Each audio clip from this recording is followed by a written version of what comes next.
Greetings in Jesus' wonderful name and welcome to Riverside Chats. I began a series on Rebecca and I want to continue with that series today. We are looking at typology and we're looking at one of the characters in the Rebecca and Isaac story. We're looking at the servant, the chief servant of Abraham, whose name was Eliezier. He is unnamed in chapter 24 of Genesis, which is the longest chapter in the book of Genesis. Read this chapter for yourself to become more familiar with the story.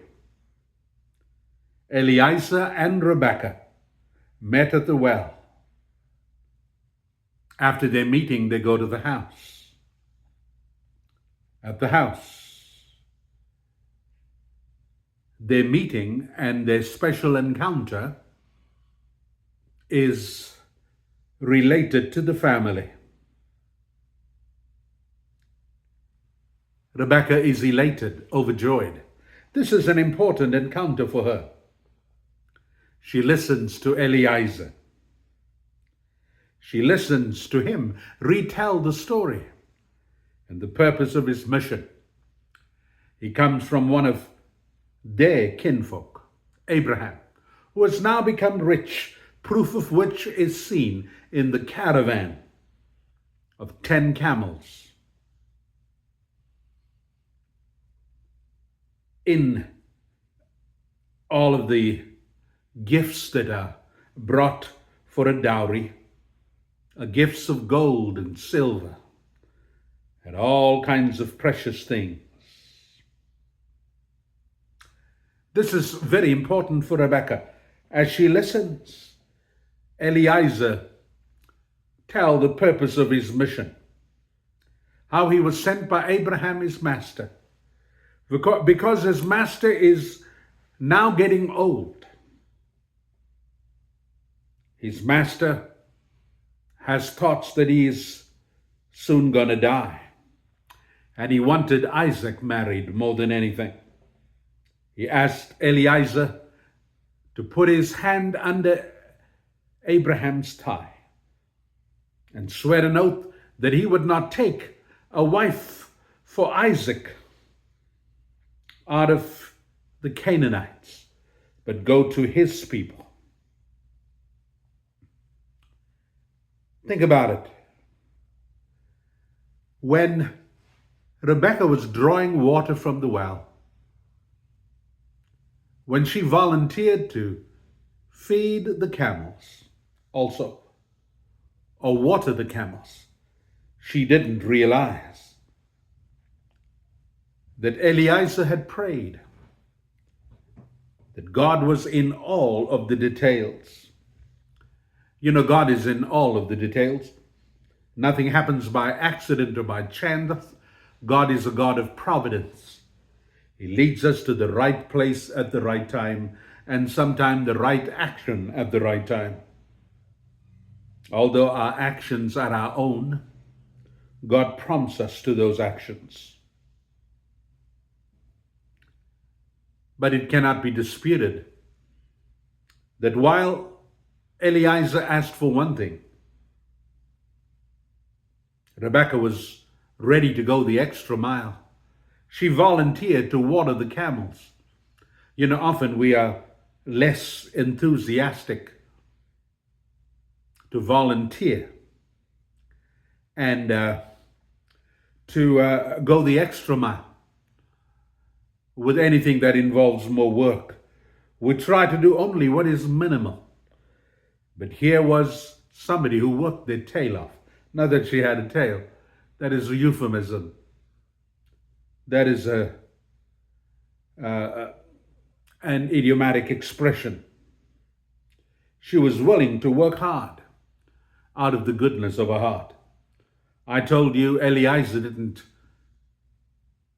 convene a beauty pageant or never looked for the richest girl or interviewed people to see who would be a suitable bride. He left it all to God. You know, when Adam was seeking a bride, he was sleeping. And God chose him Eve. And when he saw Eve, he was bowled over. She was so beautiful. absolutely gorgeous. As Adam looked at Eve, he couldn't believe what he saw. He hadn't seen anyone as beautiful as she was. And she was flesh of his flesh and bone out of his bone. You know, when God makes the choice for us, it is so much better.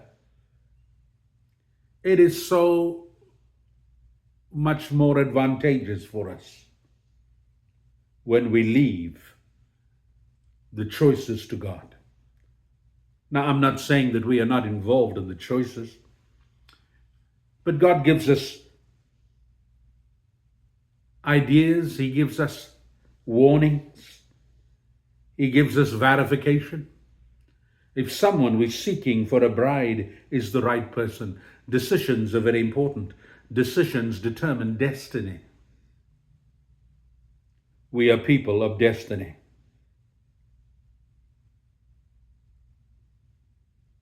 Here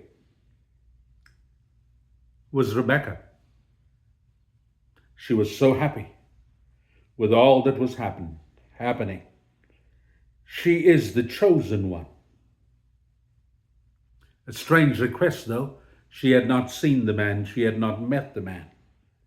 She does not even know Eliezier well.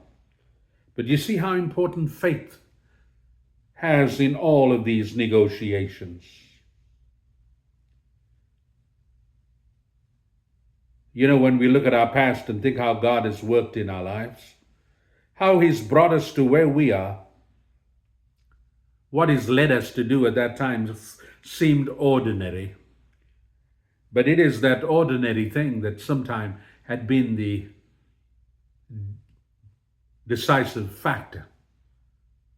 Here we have Rebecca. The thing that was important to Eliezier was the fact she volunteered to water the camels.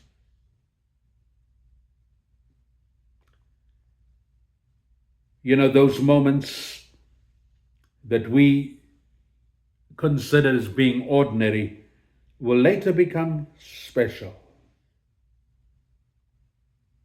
They become special through the voice of the Spirit. You know, the Spirit speaks clearly to us. Elijah looked for God in the world when he didn't find the voice of God.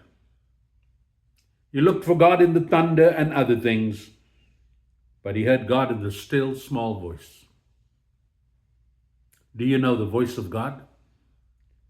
Do you listen clearly to the voice of God? Those moments become special as we look back when we heeded to God's voice. When you hear God's voice, respond. Like Rebecca did. She volunteered. God must have put in her heart, water the camels also. It took work. You know, often we hear the voice of God and we say, no, that's our vain imagination. I remember I was at a meeting. I gave my first $1,000 to God in that meeting.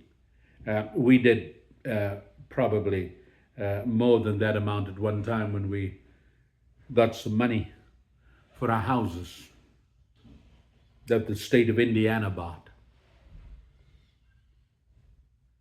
I remember I was at a meeting and I just got a check from some work I did for an exchange organization. It was a check in my name. It was for $1,000. And I was in a meeting and I wrote a check for $100. And I told my pastor friend, hey, I'm giving $100 in your name and my name. So don't worry if you don't have anything to give. But later the Lord prompted me in that meeting to tear up the check and give that whole $1,000. When I heard that voice, I said, wow.